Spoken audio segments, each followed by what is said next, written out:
Hey guys, it's Carolyn. This is my third time trying to film this. Hopefully it will be my last. But this is a book haul that I have for you guys, and these aren't all of the books that I've ordered, but it's like 10 of them, so I figure that's enough that I should go ahead and do this. And I know I have a little bit of a book buying problem, but the thing is, like, most of these were $4 from thrift books, and then the ones that weren't, I got with a gift card, so I figured that was okay. But yeah, anyway, let's get started. Okay, the first, I'm really excited about this, is a box set of the first three Wizard of Oz books, or first three Oz books by L. Frank Baum, which are Wonderful Wizard of Oz, Marvelous Land of Oz, and Ozma of Oz. And they all have the original illustrations by W. W. Denslow, I think is how you say it. I was really excited to get these because I'm not a huge fan of the film, but a lot of people say the books are way better. And Leslie over at Words of a Reader just raves about the Oz books. And I was really happy to find this set because I kept looking for the books individually and I just couldn't find them in the same editions. If I did find them in the same edition, none of them were illustrated, or they were illustrated by someone other than the original illustrator. So I was really excited to find this set. I got it, I got it offline, but it was shipped from Powell's Books. So, yeah. And I'll read you guys the first one in case you don't know what these are about, but I don't want to read you the second and the third one because they are sequels. So, here we go. When Dorothy and her little dog Toto are swept away from Kansas in a wild cyclone, they find themselves in a strange and magical place, the Land of Oz. Soon, Dorothy is off to meet the great and powerful Wizard of Oz, the only one who can help her go back home. Along the way, she makes friends with a scarecrow, a tin woodman, and a cowardly lion, who join her on the Yellow Brick Road to the Emerald City, home of the Great Wizard. Only the wizard can grant them their wishes, but will he? Will the scarecrow get a brain, the tin woodman a heart? Will the cowardly lion ever have courage, and will Dorothy and Toto ever see Kansas again? That's awesome. And there's an illustration of them on the front, but my favorite is actually the one that's on the box set, because my favorite is his illustration of the lion. I just think that's so well done. So yeah, really excited about this one. Okay, next we have The Inimitable Jeeves by P.G. Wodehouse. I've been wanting to read these for a while because, well, for several reasons. A, Leslie over at Words of Reader says that they're amazing and that P.G. Wodehouse is really funny. B, the Jeeves series has actually been mentioned in several TV shows and books that I watch and read, like, independent of each other. I've just heard about these books several times through other media. And thirdly, BBC has a series that these books are based on, that is based on these books, called the Jeeves and Wooster series, and it's got Stephen Fry and Hugh Laurie in it. So I really want to see that, but I want to wait until I've read some of the books.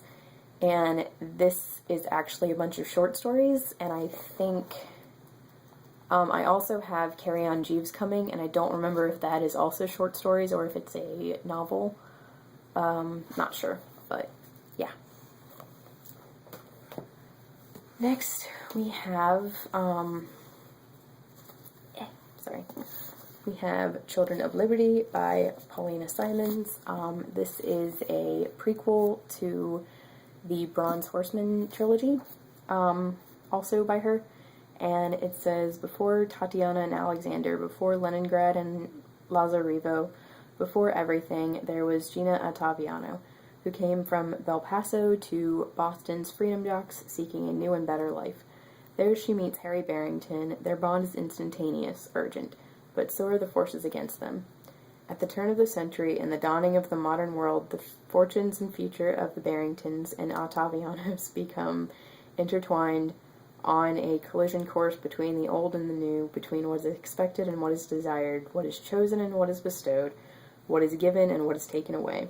As America races headlong into the future, much will be lost and much will be gained for Gina and Harry, and for a nation and a people that have the blessing and the curse of unrivaled opportunity and unlimited potential. That just sounds really cool, and I haven't read much historical fiction that is set in America, so that's exciting. Next we have The Prime of Miss Jean Brodie by Muriel Spark. Again, several reasons why I wanted to get this book.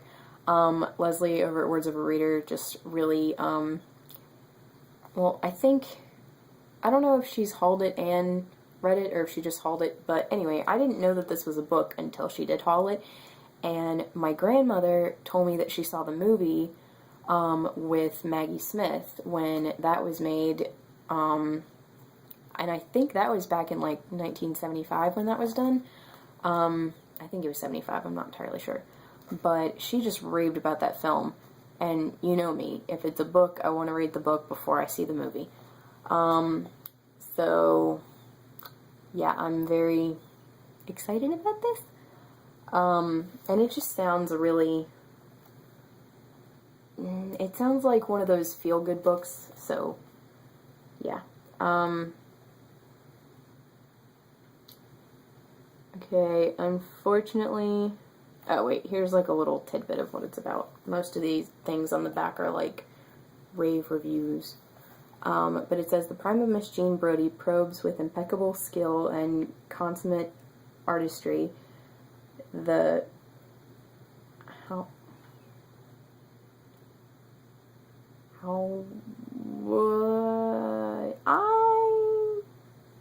Okay, I don't know what that says. I'm sorry. Part of this is actually covered up by a sticker, so I can't actually read you the entire synopsis, so I'm just gonna skip that and kind of do my own synopsis. Basically, it's about a school teacher who, she's kind of, she's not, like, really young, but she's not older either. I'd say she's more, I don't know how old she is exactly. But anyway, she's a school teacher, and it's basically that she kind of has unorthodox methods, and her students that she teaches just really, really love her. So, to me, it kind of seemed like the girl version of Dead Poet Society.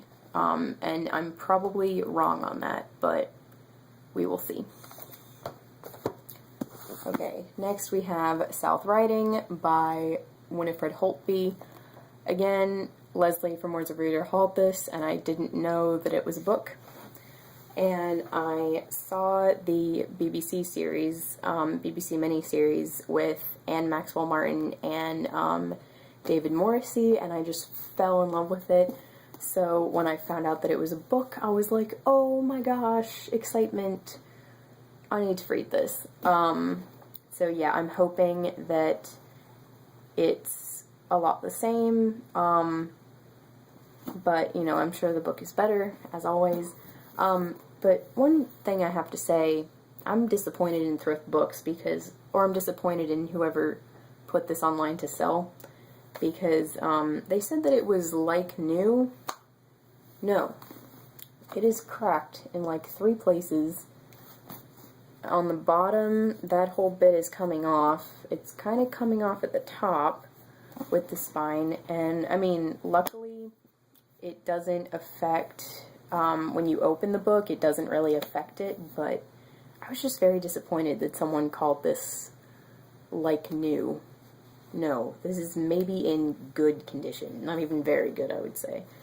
So yeah, that kind of makes me tentative about thrift books, but and actually the same thing happened with this one, which is The Bronze Horseman by Paulina Simons.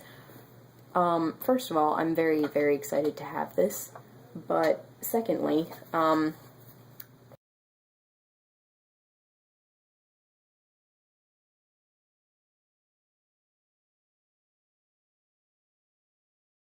because you read it, and it's also got a whole bunch of doggy-eared pages, and that really bothers me when people do that to their books. I'm just one of those people who likes to use bookmarks instead, but I don't know, I was just very frustrated that someone said that this was new, yet they had read it. I don't know, it bothered me, but anyway, this is the first in a trilogy by Paulina Simons, and Katrina from Little Book Owl just completely raved about these books, so I bought the first two, which I hauled the second one, Tatiana and Alexander, in a different haul, and I also hauled Summer Garden, which is the third one, and I got that from the library. But now I can read you the synopsis for the first one.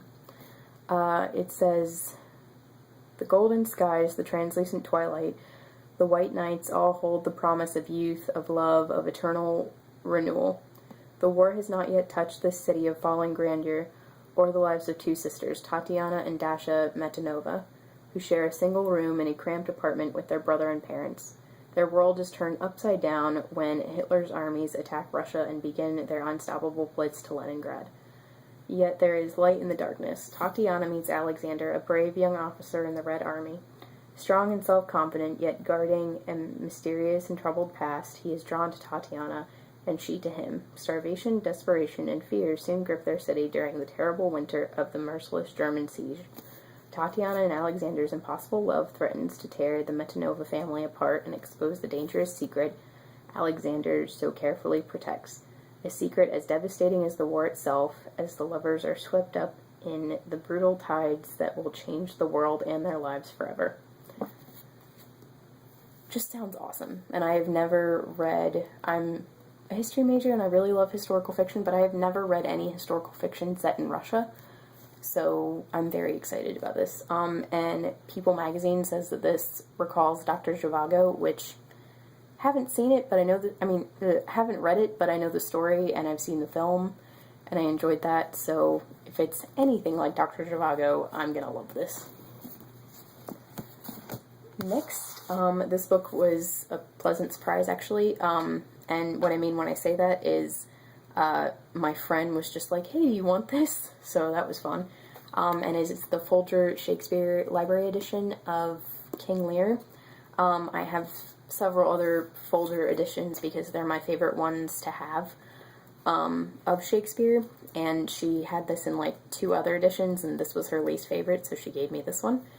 And King Lear is actually one that I haven't read because I'm going to go ahead and say I'm way more of a fan of his comedies. I know that that's sad, but it's true.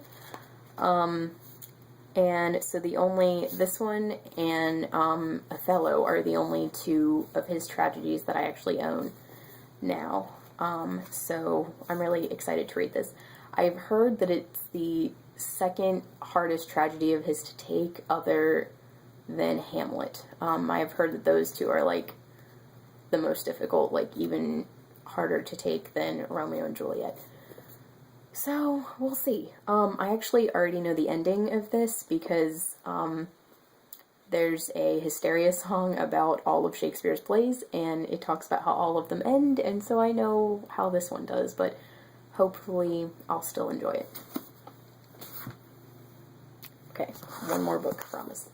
Last one. This is Confessions of an Ugly Stepsister by Gregory Maguire. Other than the Wizard of Oz books and the Bronze Horseman, this is the one that I'm most excited to read. I'm going to read this as soon as possible, and I really enjoy this cover. I saw the Matthew Goode movie for it, or Matthew Goode's in the film. It was made like 10 years ago, and it was a really, really well done film, so I'm hoping the book is pretty much the exact same, except it might be a little bit better. I'm hoping it will be. And it still has all the same illustrations. I don't know if I can show you one in here. chocolate one. There we go. So the illustrations are just really beautiful, and I think the same author illustrates the Wizard books.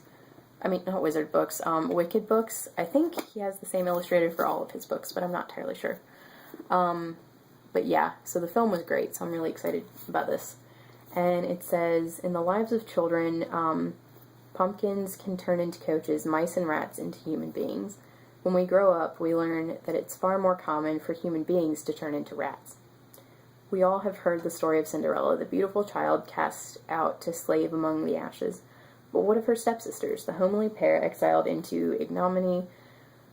I don't know, by the fame of their lovely sibling.